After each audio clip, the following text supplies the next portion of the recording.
message de ce matin, je l'intitule « L'humilité précède la gloire » ou bien « Soyez qualifiés ». Je vous salue ce matin sur la base d'une prière. Et je dis au Seigneur, je demande au Seigneur ce matin, je prie Dieu de nous ôter de la gloire que le monde nous a donnée et que lui-même place en nous sa propre gloire. Je le demande au nom de Jésus-Christ. Que Dieu vous bénisse. Maintenant, je vais vous dire pourquoi cette prière. Pourquoi cette prière? Parce que la grâce, la gloire plutôt que Abraham a eu de Dieu, au point où Dieu l'a appelé mon ami, cette gloire me séduit. Alléluia. La gloire que le roi David a eue au point où Dieu a dit de lui, tu es un enfant selon mon cœur, ça me séduit. La gloire que Joseph a eue en Égypte, au point où il est devenu le fondateur du peuple de Dieu en Égypte, me séduit.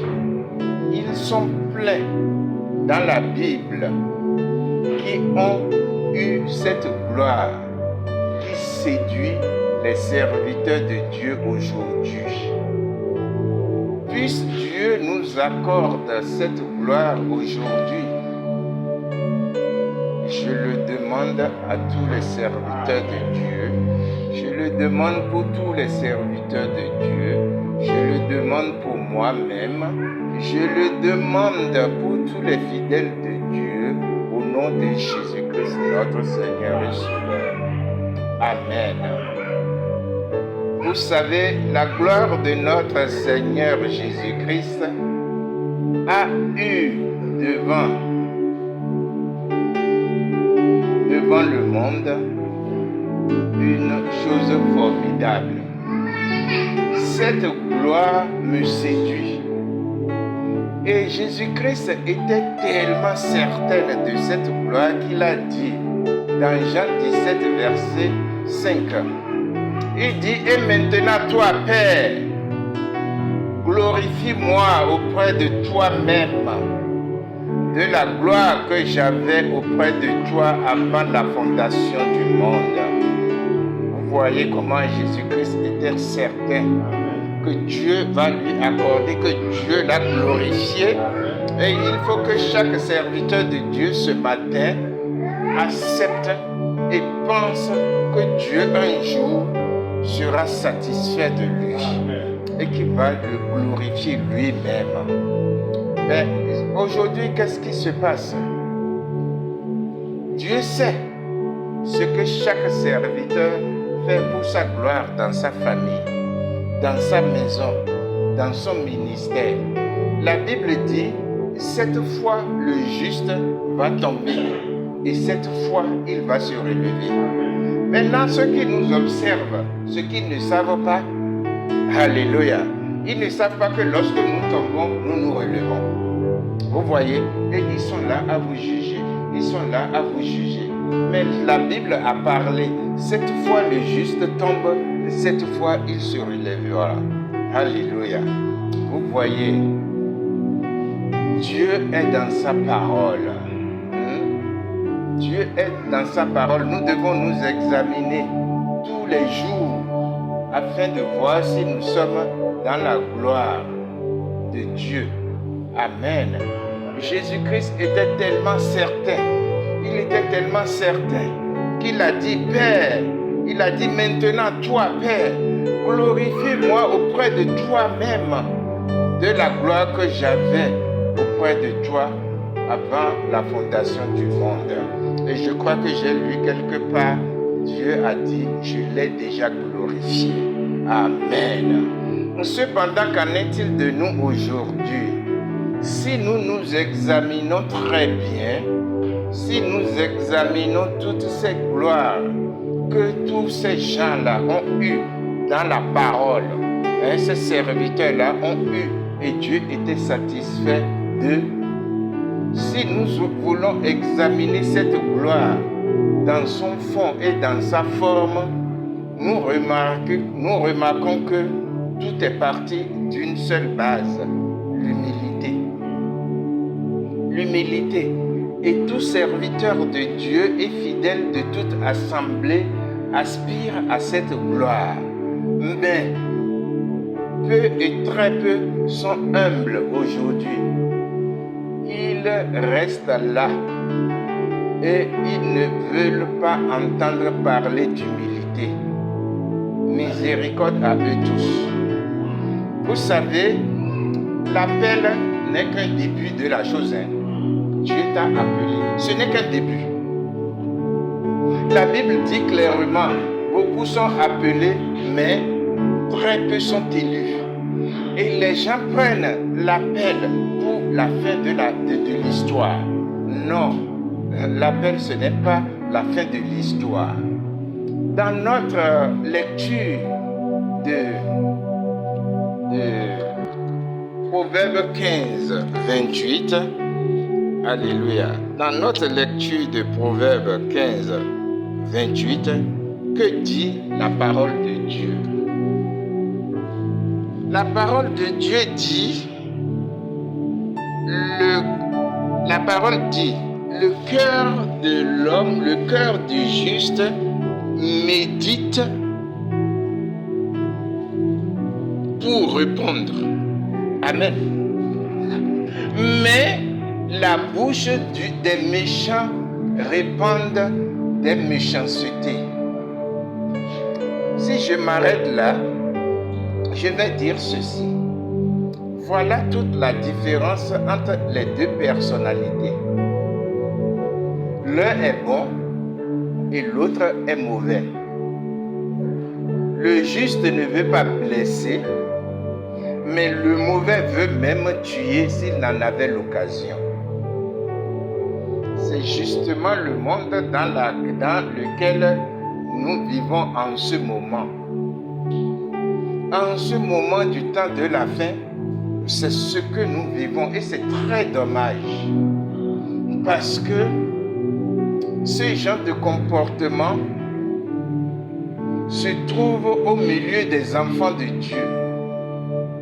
Au verset 29, l'Éternel dit,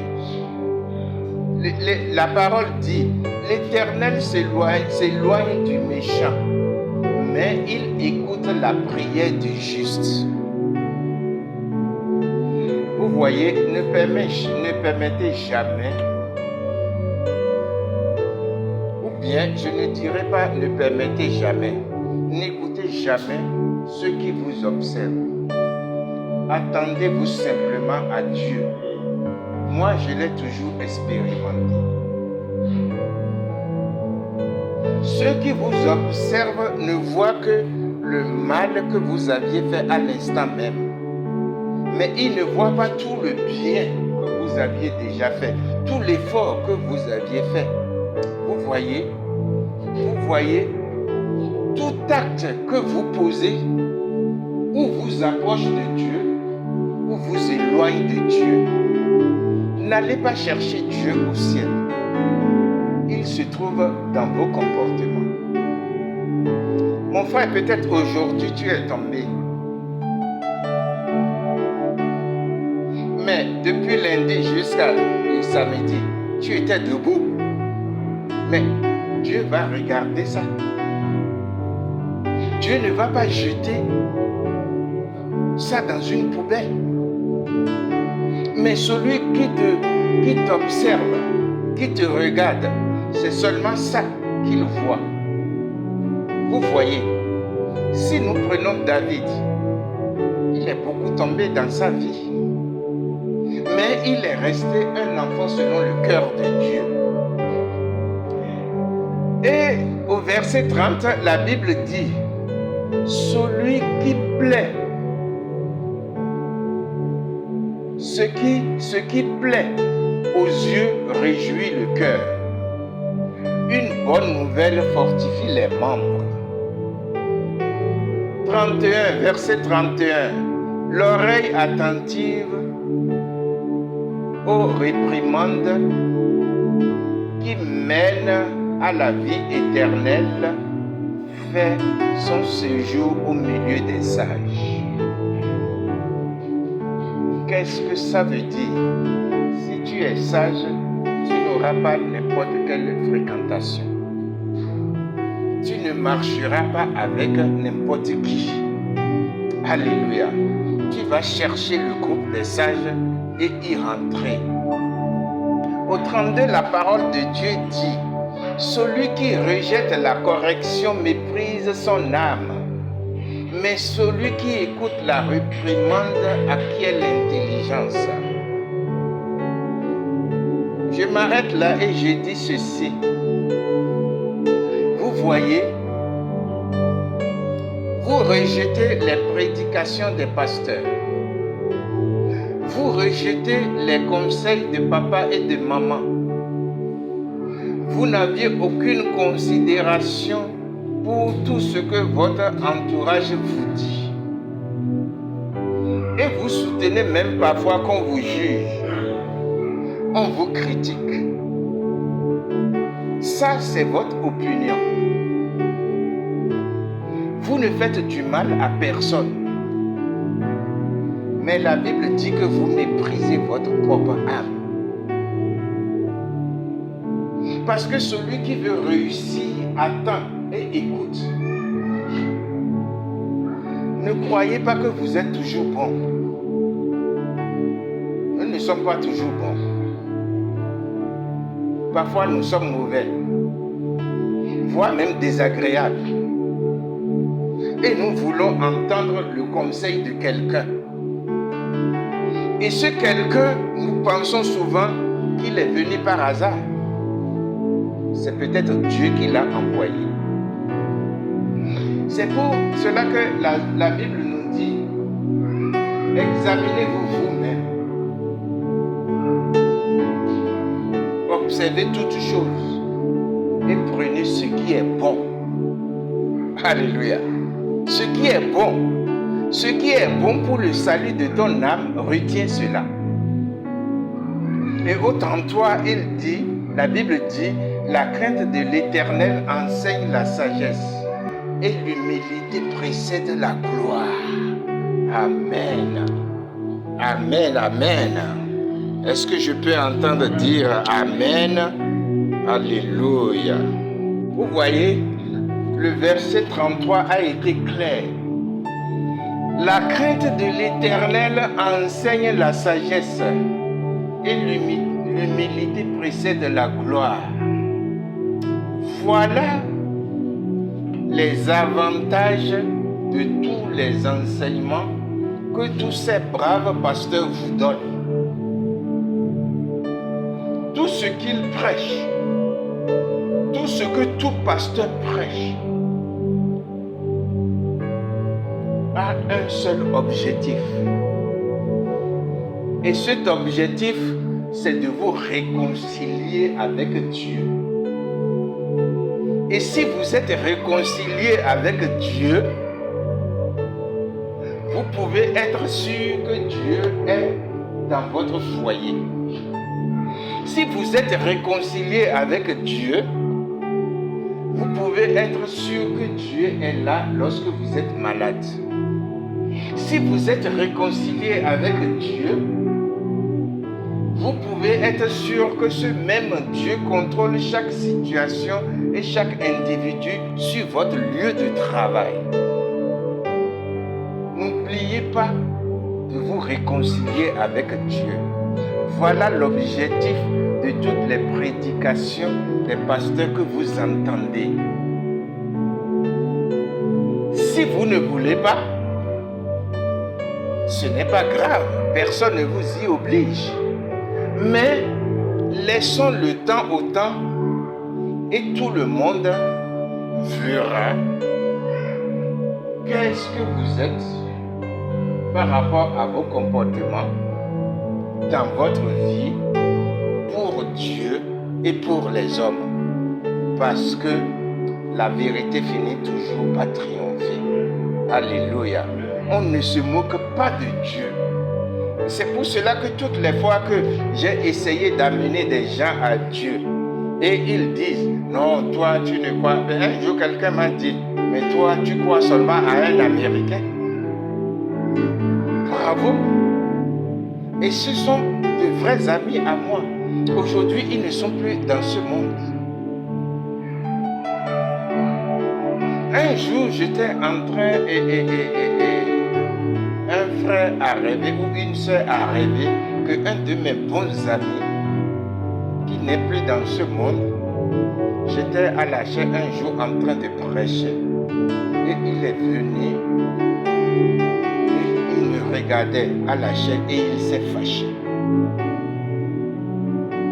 Il s'est fâché. Pourquoi? Parce que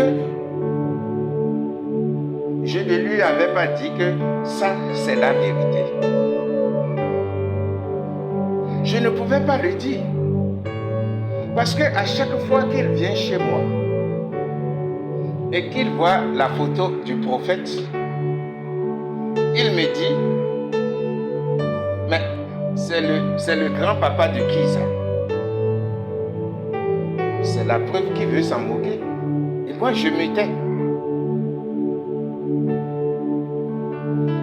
N'ajoutez pas péché sur péché à quelqu'un. Je me tais parce que si je lui présente la chose, il va s'en moquer. Parce qu'il était, il était ferme pour une autre confession. Et il le défend. Il la défend. Et il veut même que je vienne dans cette confession. Vous voyez? Il a fallu le jour où il n'est plus sur cette terre qu'il a compris la vérité. C'est pourquoi j'ai toujours dit que vous le veuillez ou non, la vérité triomphera toujours. Qu'on se moque du message ou qu'on apprécie le message, la vérité triomphera toujours. Les représentants de Dieu légaux sur cette terre ne seront pas cachés. Tout va se savoir au dernier jour. Maintenant, prenons l'exemple du patriarche Abraham. Alléluia.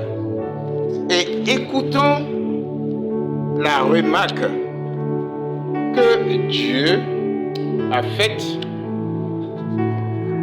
à son propos. Là, je suis dans Genèse 22 à partir du verset 1. La parole de Dieu dit, après ces choses, Dieu mit Abraham à l'épreuve. Alléluia. Je m'arrête là pour vous dire ceci. Voilà l'erreur monumentale que fait tout serviteur de Dieu. Il se comporte comme si, après l'appel, tout est fini. Non et non. Dieu, lui, il va plus loin. Si pour toi, tout est fini, alors Dieu, lui, il va plus loin. Il y a des épreuves qui vous attendent devant. Mais je vous dis ceci en ce moment. Les épreuves de Dieu sont réservées uniquement aux serviteurs et aux fidèles de Dieu. Voilà ce qui fait de vous membres de l'Église épouse. Ce seront des gens qualifiés qui vont constituer l'Église épouse.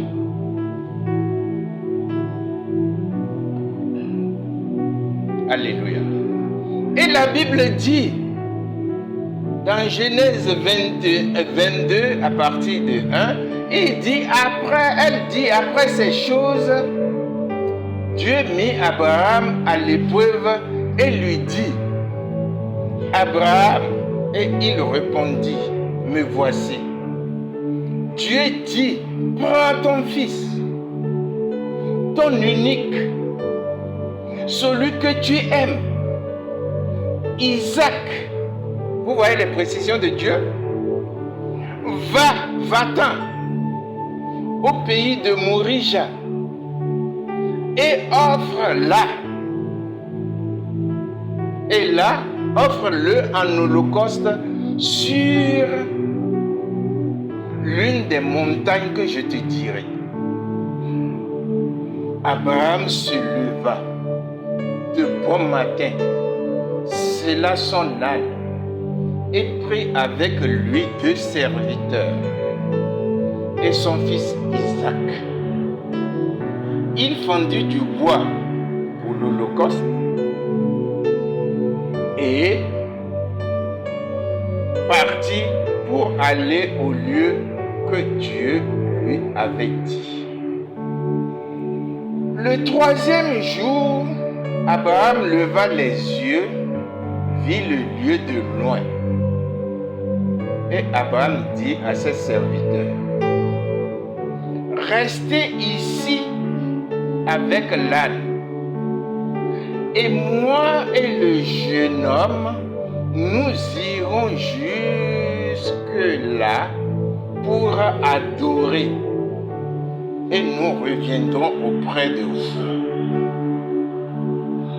Abraham prit le bois pour l'holocauste et chargea son fils Isaac et porta dans sa main le feu et le couteau. Et ils marchaient tous deux ensemble. Alors, Isaac parlant à Abraham, son père, dit, mon père. Et il dit, me voici mon fils. Isaac reprit, voici le feu et le bois, mais où est l'agneau pour l'holocauste? Alléluia. Je m'arrête là pour dire ceci. Voilà un bon papa qui n'avait pas négligé l'étude biblique de son fils.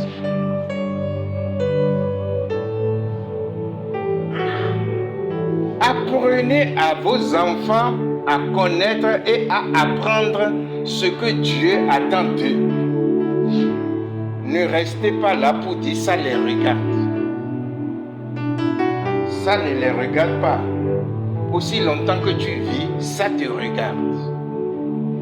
Attire leur attention là-dessus. Ce qu'est l'adoration. Alléluia. Dis à tes enfants ce que Dieu attend d'eux. Et dans ce cas précis, le petit Isaac connaissait tout ce qu'il faut pour une adoration agréable à Dieu. Vous voyez? Mais qui lui a appris ça? C'est son père. Il dit, mais voilà ceci, voilà cela, mais et l'agneau. Vous voyez? Au verset 8, Abraham répondit, mon fils, Dieu se pourvoira lui-même de l'agneau pour l'holocauste. Et ils marchaient tous deux ensemble. Lorsqu'il fut arrivé au lieu que Dieu lui avait dit, Abraham, il leva un autel et rangea le bois.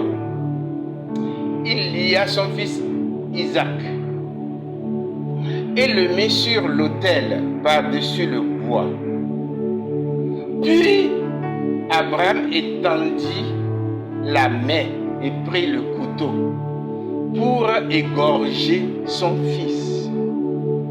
Alors, l'ange de l'Éternel l'appela des cieux et dit, Abraham, Abraham, et il dit, me voici.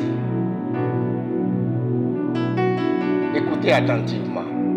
L'ange dit, n'avance pas ta main sur l'enfant et ne lui fais rien, car je sais maintenant que tu crains Dieu et que tu ne m'as pas refusé ton fils unique. Alléluia. Mes amis, je vous prie, je vous en supplie, ne croyez pas que parce que vous êtes appelés, c'est fini. Dieu attend, il vous attend pour que vous-même, vous vous qualifiez. La réponse de l'ange est claire au verset 12. L'ange dit, n'avance pas ta main sur l'enfant et ne lui fais rien, car je sais maintenant que tu crains Dieu et que tu ne m'as pas refusé ton fils unique. Alléluia. Vous voyez? Tout est fini peut-être avec toi, mais tout n'est pas encore fini avec Dieu. Remarquez, Abraham était appelé à sortir de la maison de son père et aller à un endroit que Dieu lui montrera. Mais ça ne suffit pas. Parce que Abraham n'a pas encore prouvé qu'il craint Dieu. Il a été appelé à sortir. Mais plus loin, des années plus tard, il doit prouver qu'il craint Dieu.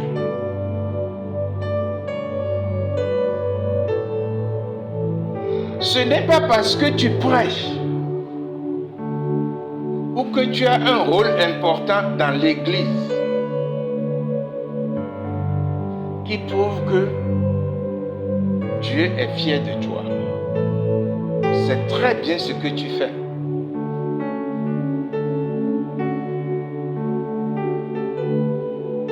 Tu dois prouver à Dieu que tu le crains. Ce n'est pas parce que tu aimes ton mari ou ta femme et tes enfants qui prouve que tu crains Dieu. Non et non. Tu dois aller plus loin que ça. Et ça, c'est Dieu qui décide. Et si nous écoutons les serviteurs de Dieu aujourd'hui, c'est eux qui prennent juste une situation et qui disent, voilà, je crains Dieu. C'est Dieu qui décide de comment tu vas te qualifier. C'est lui qui donne les épreuves. Et c'est toi qui traites le sujet. Alléluia. Souvent, beaucoup de serviteurs se trompent. Beaucoup de fidèles se trompent. Ils choisissent l'épreuve et ils traitent l'épreuve et ils disent, c'est fini. Je suis qualifié. Qui t'a dit? Qui t'a dit?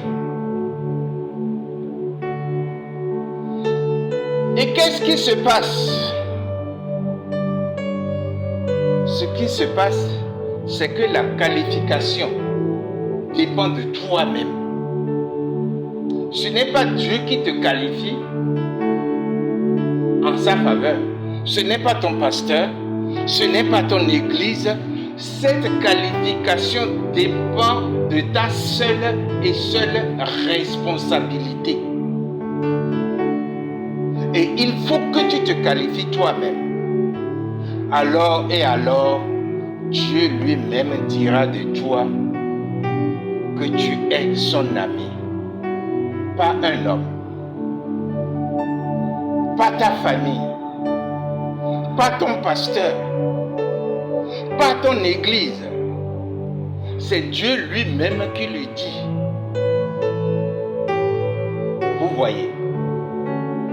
Et cependant, pour y arriver, il faudra que tu sois humble et que tu craignes Dieu réellement. Pour arriver à te qualifier, il faut que tu sois humble et que tu craignes Dieu.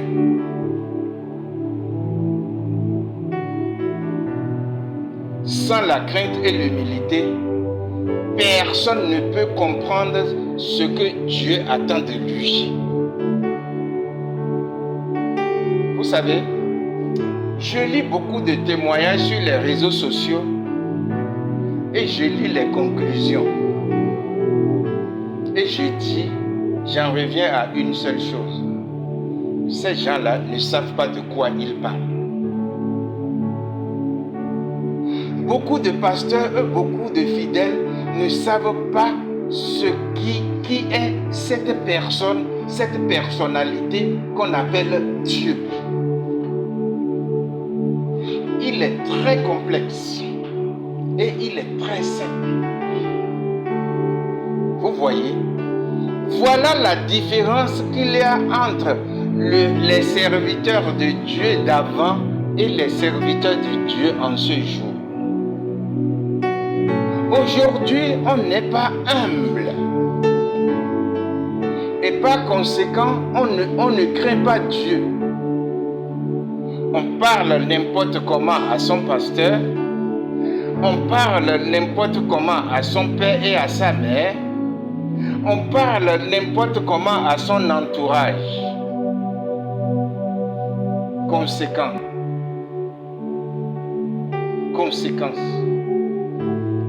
On devient un faux berger. Alors, quand vous devenez un faux berger ou un faux serviteur de Dieu, qu'est-ce que la Bible dit?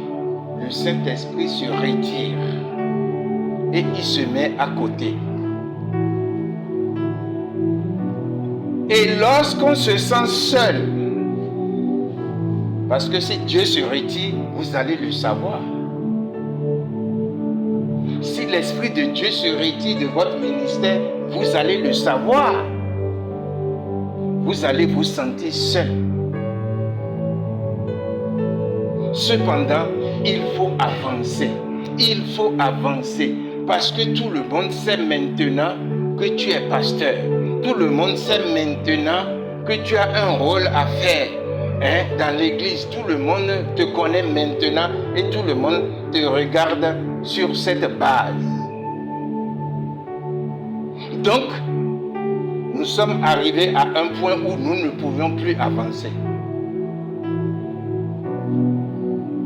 Et puisque Dieu s'est retiré, et parce qu'on a la peine à avancer, on fait recours aux marabouts et aux charlatans. Conclusion. Voilà quelqu'un qui a été appelé, qui devient un clochard spirituel. Que Dieu nous aide. Miséricorde, Seigneur. Aide-nous. Tu es appelé de Dieu. Et par tes comportements, Dieu s'est éloigné. Et tu ne peux plus abandonner parce que tout le monde te voit. Tout le monde te regarde. Maintenant, qu'est-ce qu'il reste à faire? Tu fais recours aux marabouts et aux charlatans pour t'aider. Résultat, tu deviens un clochard spirituel. Je pèse mes mots, un clochard spirituel. Il n'y a que la miséricorde de Dieu qui va te sortir de là. Mon frère, humilie-toi. Ma soeur, humilie-toi. Et Dieu te dira ce que tu as à faire pour avancer. Et quand nous revenons à la Bible, nous voyons exactement que ce comportement s'est passé avec 2 rois. Voilà ce que le roi Saül avait fait. Il était appelé, mais il a omis de se qualifier. Le roi David était appelé, mais il a pris soin de se qualifier. Alors, il est devenu un enfant selon le cœur de Dieu. Le roi Saül ne voyait qu'en David l'homme à abattre. Observez les 2 esprits. Le roi Saül ne voyait qu'en David l'homme à abattre. Mais la crainte de Dieu dans le cœur de David ne voyait dans le roi Saül loin du Seigneur. Et comme le mal ne triomphe jamais, Dieu a tranché. Vous connaissez la suite. Alléluia. Vous connaissez la suite. C'est pourquoi j'ai toujours dit, et je l'applique sur moi-même, restez tranquille. Restez tranquille et quelle que soit votre médiocrité ou quelle que soit votre perfection, restez toujours accroché à Dieu et à Dieu lui seul. Il sait comment vous amener à bon port. Et ça, personnellement, je veille sur ça dans ma vie. Il n'y a que Dieu lui seul à qui je m'adresse dans mes prières. Saint Paul a dit, adressez-lui toujours vos prières dans les supplications.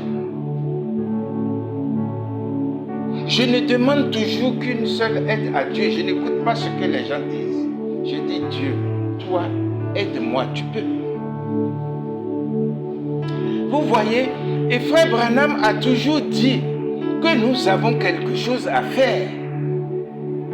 Ce que nous avions à faire, mes amis, c'est de nous qualifier après que Dieu nous ait choisis. Et c'est ça. Et ça, c'est l'humilité qui doit nous servir dans nos ministères. Et cette humilité va engendrer en nous la crainte et la sagesse de Dieu dans notre cœur. Il faut que la chose se passe dans votre cœur. Parce que si ça se passe dans votre cœur, ça va rester. Mais si ça se passe dans votre intelligence, ça ne restera pas. Vous voyez, parfois je me demande si certains pasteurs et certains fidèles savent vraiment à qui ils ont affaire en parlant de Dieu. Dieu, mes frères, Dieu n'est pas n'importe qui. Mes amis, Dieu est la personne que vous ne pouvez jamais tromper. C'est pourquoi il est l'alpha et l'oméga. Il sait tout. Et moi, je me base sur une chose. La Bible dit que le juste tombe 7 fois, il se relève 7 fois. Quelle que soit la façon dont je vais tomber dans ma vie, je sais que Dieu va me relever. Parce que c'est pour ça qu'il a envoyé Jésus-Christ. Il est l'alpha et l'oméga parce qu'il sait tout. Il est la seule chose qui qui puisse vous maintenir, la seule personne qui puisse vous maintenir dans sa grâce. Moi, je n'ai jamais écouté quelqu'un dans ma vie. Dis tout ce que tu veux. C'est lui qui compte. Alléluia. La seule personne qui peut te maintenir dans la grâce divine, c'est Dieu lui-même. N'essayez pas de jouer au malin avec lui, parce que vous avez un ministère. Humiliez-vous. Si vous jouez au malin avec lui ou à l'intelligent avec lui, vous êtes d'office perdant. Humiliez-vous en sa présence. Humiliez-vous dans votre ministère. Humiliez-vous devant vos parents. Humiliez-vous devant les personnes avec qui vous travaillez dans votre service. Humiliez-vous devant votre patron, devant vos amis. Sinon, vous serez dans la confusion. Ma prière est que personne parmi vous ne soit dans la confusion, mais que vous soyez toujours plus que vainqueurs.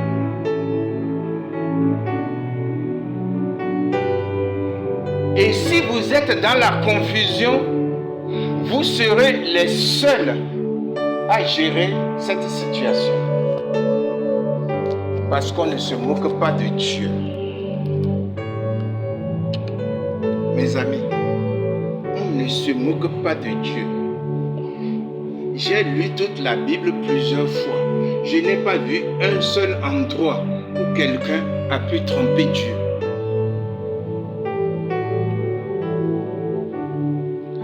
Lorsque le roi Saül a été choisi, il était étonné. Et il ne voulait pas qu'on le ouaille. Et il est allé se cacher. Ils ont cherché, ils n'ont pas trouvé. Finalement, ils se sont adressés à Dieu. Et Dieu dit, mais regardez, il est là, il est derrière les pailles. Il n'était même pas loin d'eux. Dieu connaît tout. Il voit tout.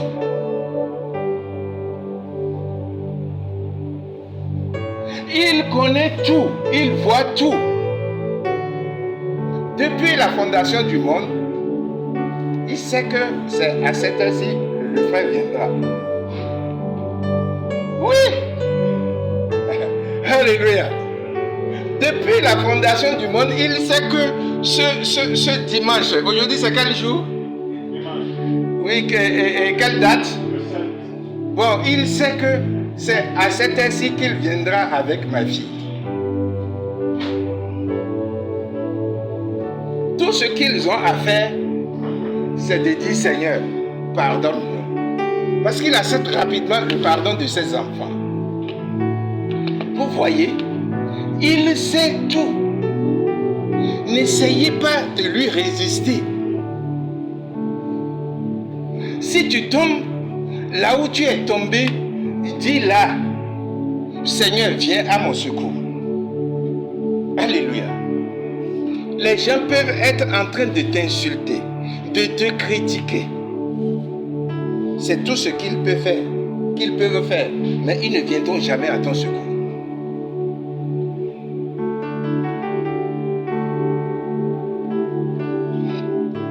Ayez le courage de vous repentir et de demander pardon à Dieu à chaque moment de votre vie. Dans Jacques 4, 5 à 9, Jacques 4, 5 à 9, la parole de Dieu dit: croyez-vous que l'Écriture parle en vain? C'est avec jalousie que Dieu chérit l'esprit qu'il a fait habiter en nous. Il accorde au contraire une grâce plus excellente. C'est pourquoi l'Écriture dit, Dieu résiste aux orgueilleux, mais il fait grâce aux humbles. Nous y voilà.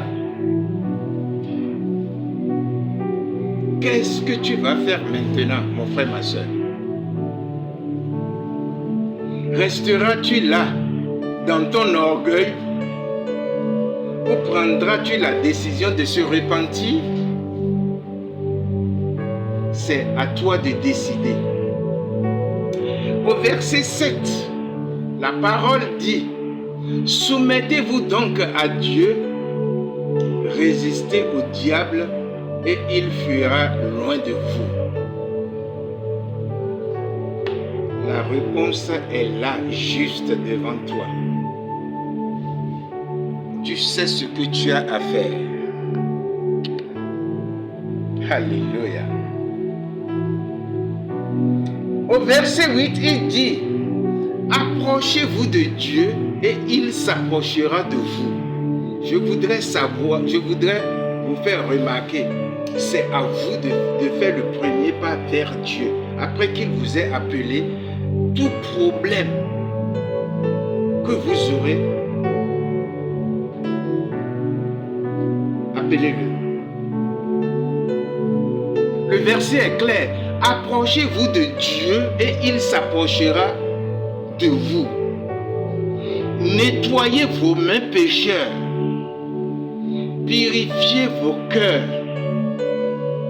Hommes irrésolus. Que Dieu nous en garde. Au verset 9, la parole de Dieu dit, sentez votre misère. Soyez dans le deuil et dans l'âme. Que votre rire se change en deuil et votre joie en tristesse. Mais à quoi assistons-nous aujourd'hui? Les gens prennent même le nom de Dieu et les versets de la Bible pour chercher l'argent. Quand j'entends certaines louanges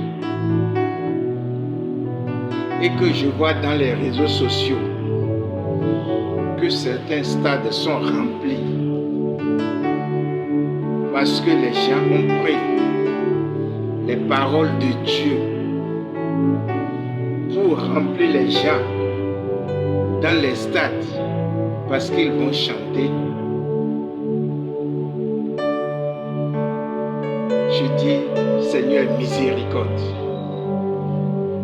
Le stade est rempli parce que les gens veulent chanter avec les paroles de Dieu. Mais qu'un pasteur se présente là avec sa Bible, il n'aura pas une centaine de personnes. Voilà à quel point l'hypocrisie des hommes a grandi. Et quand ils vont sortir de ce stade, tous vont confesser qu'ils sont bénis.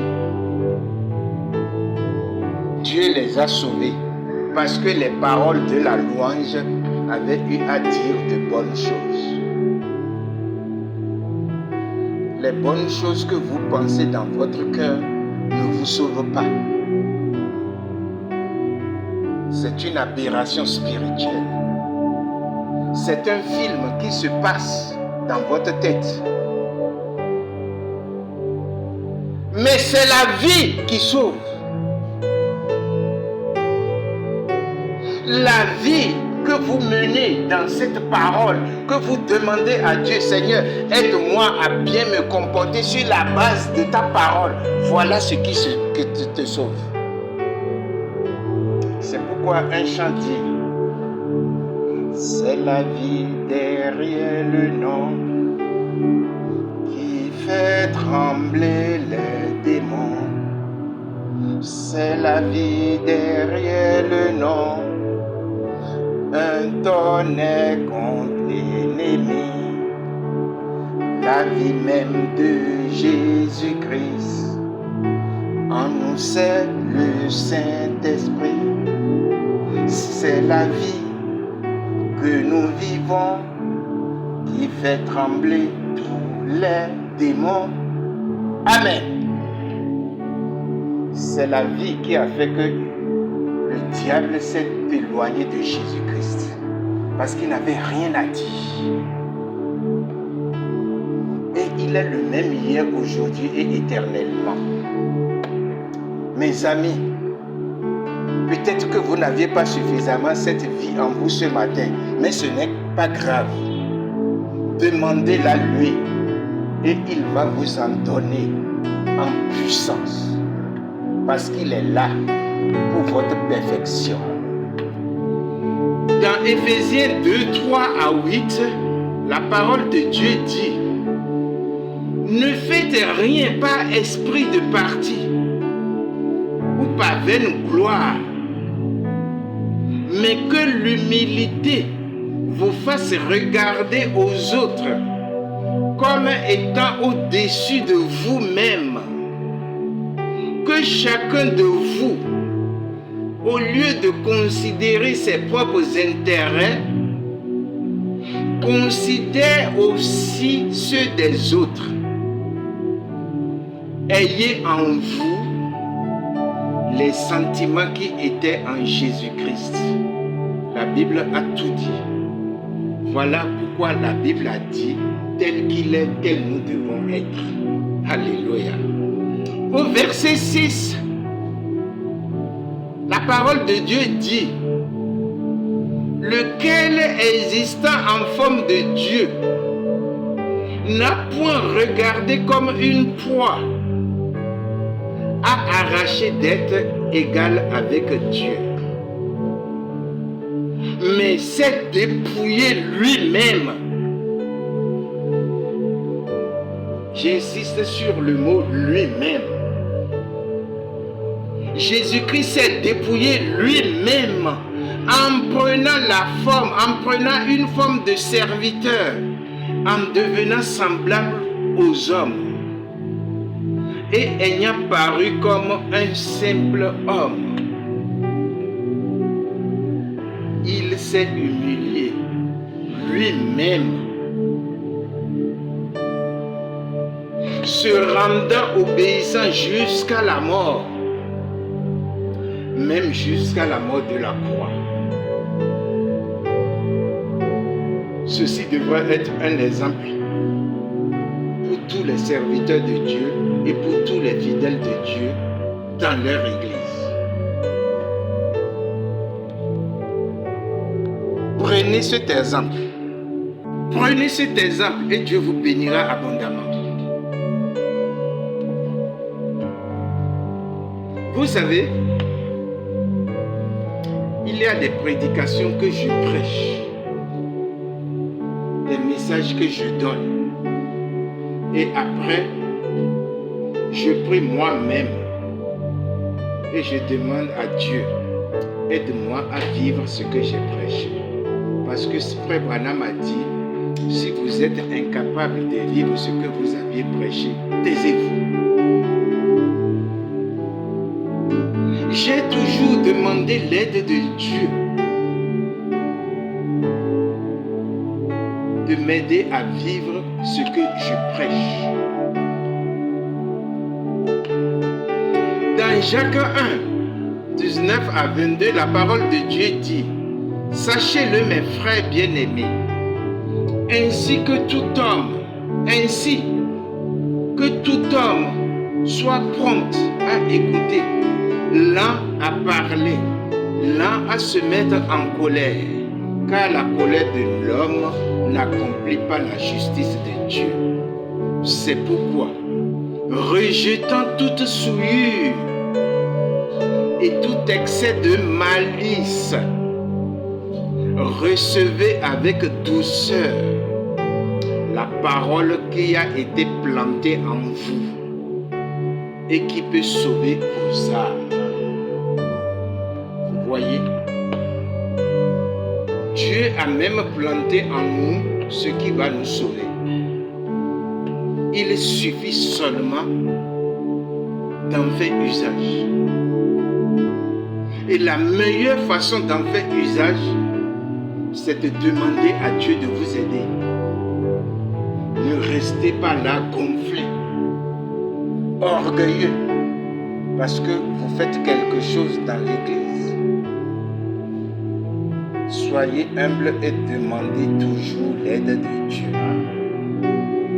Au verset 22, là c'est intéressant.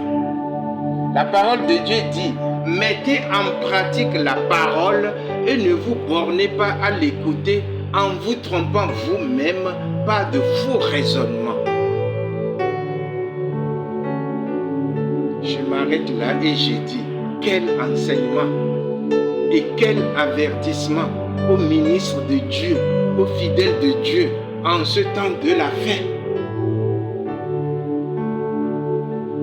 Où le monde ne va pas sur tous les plans. Que Dieu nous vienne en aide. Frère Branham a dit au dos de la brochure un guide. Écoutons ce qu'il a dit. Il dit, mes amis, c'est ce qui m'a amené à être où je suis aujourd'hui. C'est ce qui a fait de moi ce que je suis. C'est avec joie que je vous le présenterai. C'est le seul guide que je connaisse sur la terre et là-haut. Il est mon guide quand je vais à la chasse.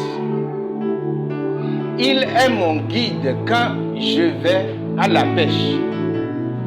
Il est mon guide quand je parle à quelqu'un. Il est mon guide quand je prêche. Il est mon guide quand je dors. Et quand viendra le moment de ma mort, il se tiendra là, au bord du fleuve. Il me guidera pour traverser de l'autre côté. Je ne crains aucun mal, car tu es avec moi. Ta houlette et ton bâton me corrigeront, et ils me guideront jusqu'à l'autre côté du fleuve. Que Dieu bénisse sa parole. Frère Branham n'a jamais cherché des guides. La première fois qu'il a voulu écouter ses bons amis pasteurs en Afrique du Sud, il a compris que tous l'ont mené en bateau. Je ne vous le souhaite pas. Et c'est cet exemple, c'est cette expérience qu'il a vécue qui a fait que j'ai pris la décision. Je n'écouterai jamais quelqu'un. Vous voyez, maintenant c'est pareil pour nous. Laissons-nous conduire par lui, afin que nous restons humbles et petits. Il va nous élever, afin que tout œil le voie. Ce n'est pas notre pensée, nos pensées qui vont nous élever, mais c'est notre obéissance. Obéissance totale à sa parole. Prenez l'exemple sur tout ce que Dieu a utilisé puissamment dans la Bible. C'est comme ça qu'il a procédé. Et c'est ce qu'il faut que nous comprenions en ce temps de la fin. Car il ne change pas sa façon de fonctionner. Dans votre travail, appelez-le. Moi, dans ma voiture, souvent, je l'appelle parce que Frère Branham le faisait. Dans votre foyer, appelez-le. Dans votre lit d'hôpital, appelez-le. C'est pourquoi je suis devant vous ce matin. Il est le meilleur meilleur collaborateur. Il est le seul. Frère Branham a dit qu'il est le seul qui est toujours avec lui. Mes amis, que Dieu nous aide à comprendre ce que je suis en train de vous dire. Prions. J'avais erré très loin de Dieu. Maintenant, je reviens. Oh, mes péchés que j'ai foulés. Seigneur, je reviens.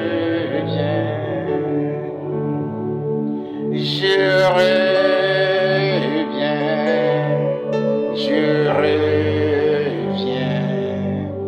Puis je n'errerai.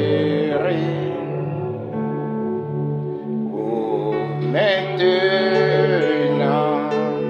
les bras d'amour. Seigneur, je reviens.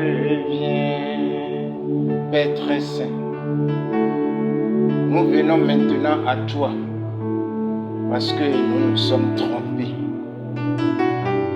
Nous nous sommes égarés.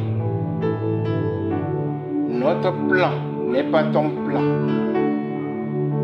Nous voulons maintenant nous laisser conduire par toi.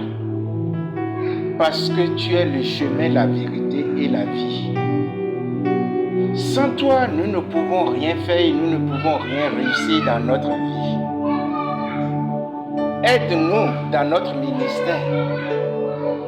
Aide-nous dans notre foyer. Aide-nous dans tout ce que tu nous as donné à faire sous le ciel. Aide-nous dans notre travail. Tiens-nous par ta main puissante et conduis-nous. Sois avec nous partout où nous irons. Car il n'y a plus de paix sur cette terre. Tu es notre paix. Tu es notre sécurité. Amène-nous au bon port. Ne permets pas, Seigneur, que nous soyons dans la confusion. Mais permets, Seigneur, que nous marchions droit dans ton chemin, le chemin par lequel tu nous conduiras. Pardonne tous nos péchés et nos incrédulités sur tous les plans. Aide-nous à vivre conformément à ta parole. Seigneur, je le demande pour moi-même. Je le demande pour mes frères et mes soeurs qui sont au loin. Je le demande pour tous ceux qui vont entendre cette prédication. Je le demande pour ton Église et Église épouse. Je le demande pour tous tes enfants. Père, nous te le demandons au nom de Jésus-Christ, notre Seigneur et Sauveur. Amen.